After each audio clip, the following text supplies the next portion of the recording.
বুড়ি তুমি বাড়ি যাও, তোমার আব্বুর সাথে আমার একটু কথা আছে। ঠিক আছে কাকা। বলছি ভাই, বুড়ির বিধবা না?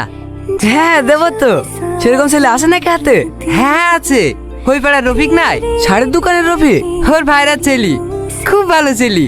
বাজারে একটা কাপড়ের দোকানও আছে। কাপড়ের দোকান আছে বলছো? আমাদের ঘর বাড়ি পছন্দ করবে তো? আরে হ্যাঁ, বুড়িকে রাস্তায় দেখে ছেলের খুব পছন্দ হয়ে গেছে। ও ঠিক আছে, তাহলে একদিন ডাকো, আমাদের বাড়ি ঘরটা দেখি যাক।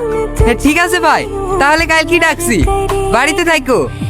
এই টনি, হ্যাঁ 1 মাস গেল তো দেখা নাই, কোথায় গেছিলি রে? হে নানির বাড়ি গেছেন বেড়াইতে।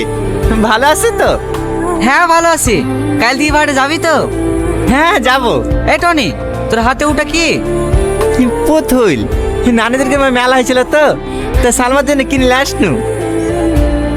এই ও জানে না নাকি? কি জানি